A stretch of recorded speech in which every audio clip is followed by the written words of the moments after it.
With the Chicago Bears only 9 days away from camp, they may have a very, very serious issue on their hands as things get started. We'll talk about all that more in today's episode of the Windy City Breeze Sports Talk Daily. Let's go.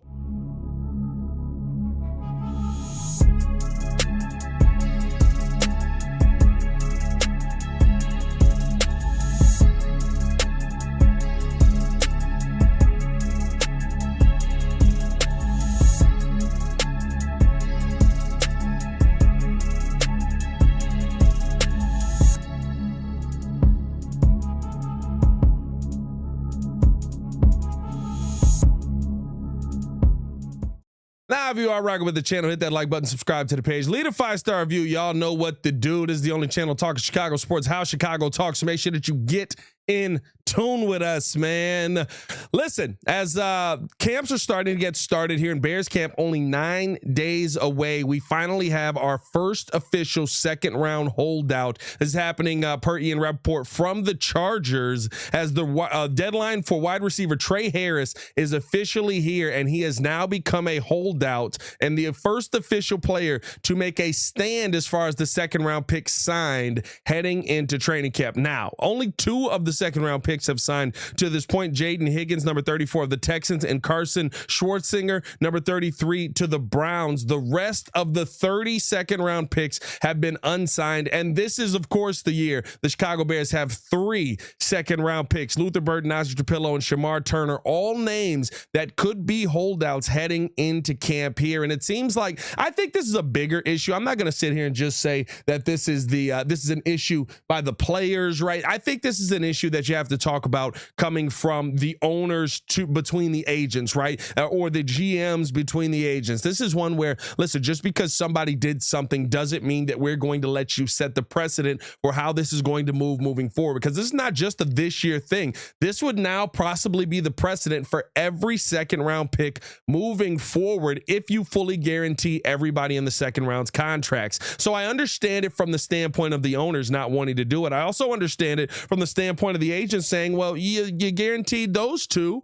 You got to guarantee my clients, especially with what's going on here with the Chicago Bears. But the reason that this could be a massive problem is not just the contract. I'm going to be honest with you. I think Ryan Poles is very good at getting contracts done, so I'm not as worried about the details and things like that being worked out. I actually do think the Bears may be one of the first teams that have the contracts done for their second round picks because of how good Ryan Poles is dealing with contract situations. But where the problem comes in is you may have players who are possibly expected to be very impactful on this team now a part of that holdout process. And that's one where it may hurt you in the long run. And I'm looking specifically at, listen, Luther Burton and Azie Trapilo are 2 players right now that I think most of us expect to have a chance to be on the field day one, play one. Are they going to be there for the holdout? Let me know how you guys feel in the comments below. Are you concerned that a holdout may happen between our second round picks, especially Luther Burton and Azie Trapilo? And the reason I bring those 2 up over Shemar Turner, not to say Shemar Turner is not going to get his opportunity, but we always knew there was going to be a rotation. It's going to be Grady Jarrett. It's going to be Javon Dexter. It's going to be Andrew Billings. Shemar Turner is going to slide in there no matter what. I don't really expect a 4th person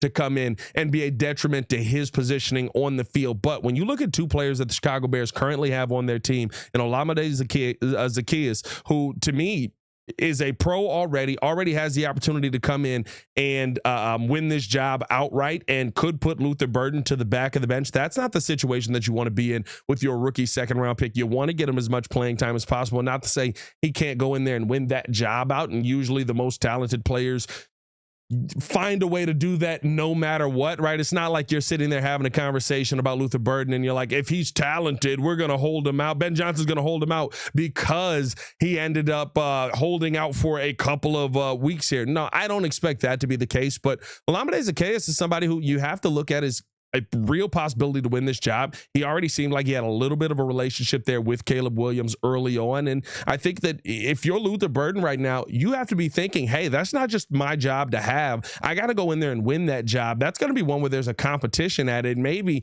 if I do go through this holdout process and I do wait this thing out, It's not going to work in my favor in the long run. It's not going to get me the job that I want to have. In fact, I'm going to have to sit there and try and beat out Olamide and hope that he ends up not being good enough to win this job. And I just feel like that's a situation you don't want to put your rookie wide receiver in the first bit of his career. He's already coming off of being banged up to this point already.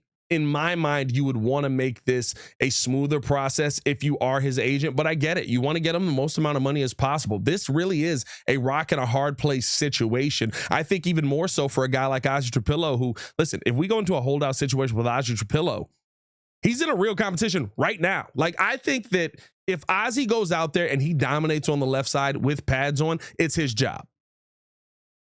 But that doesn't mean that Karan can't go out there and look just as good. That doesn't mean that, and to me, not being able to fight for the competition is the biggest thing that's hurting Braxton Jones in this left tackle competition. This is a job that could be won week 1, week 2, week 3 of training camp. Braxton is going to be very limited early on in training camp. Remember, Ben Johnson told us that during the owners meetings, right? That Braxton Jones was going to be limited to start training camp. This is something to me that if you're Azie Trapillo, you got to look at that and be like, yo, I can win a starting job in the NFL before Braxton Jones gets on the field, because as Ben Johnson said as well, right, he wants to have this offensive line set. He doesn't want to be swapping left tackles around. He doesn't want to be going to Karan Amagaji, then Azie Trapillo, then Braxton Jones once Braxton gets back whatever week he comes back from training camp as a full go. If you're Azie Trapillo and you're saying, listen, to start this thing off, I can get pads on and be the guy who has the lead on this position, is it more worth it for you to get the extra money or get the fully guaranteed money than to get the starting spot guaranteed? Because realistic scenario here, let's say Karan Amagaji, second year in the NFL, already has some NFL experience, or Braxton Jones comes back, right, and they are the best option, or Karan Amagaji just is the best option because of availability. Dog, like, you're not going to get Azie Trapillo in there. If the offensive line is working, Ben Johnson is not going to start flipping guys around. That sounds crazy. It's not going to start flipping this offensive line around to try and appease Braxton Jones or appease Azie Trapillo to say there's a real competition here. Of course, there's a competition every day, but somebody has to lead that. That's how competition works. And if you give Karan Amagaji a head start for him to go out there and prove, hey, I am the guy that you want to have at your starting left tackle spot, you may not end up getting that job. Now, I think in this situation, very different from Olamide Zaccheaus, right? Where Olamide, we've already seen him be a really good, he's been a 700-yard wide receiver, right? He's caught touchdowns. He was very good with Jaden Daniels, 600-yard wide receiver. He was very good with Jaden Daniels, and I think that plays a part into this as well, where with Karan Amagaji, you didn't see him have that success on the field. When you look at a guy like, Braxton Jones, right? We've seen him have some success, but is he going to all of a sudden become a different player? Those question marks still remain, so Ozzy still could win that job. But why even chance it? Why even chance it? To me, this is one that you want to get done as soon as possible. I think to me, it's one that Ben Johnson is begging Ryan Poles to get done here. But this is something that is league-wide, and I do hate that this becomes the part that I feel bad about as you know, an analyst and somebody looking on here at the Chicago Bears is I hate the fact that you're putting these young men in a position almost to not cross the picket line, to say, if you cross, then we're going to have to acquiesce to every other second round picks deal. You're hurting your brothers. You know, that's how they're preaching this to them. And I think that's the part for me that I do think sucks, because there's some young players that may not get the best opportunity to go out there and put their best foot forward because the agents are putting them in a tough contract situation. The owners are putting them in a situation where you got to basically go to war with your team starting off. And I get it. It's business.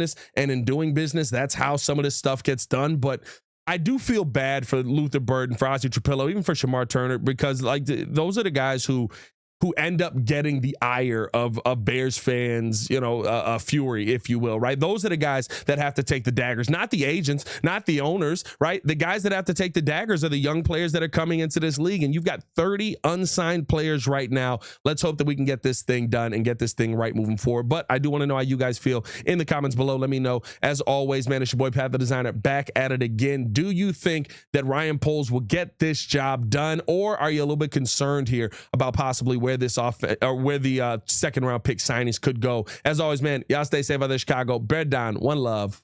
Peace.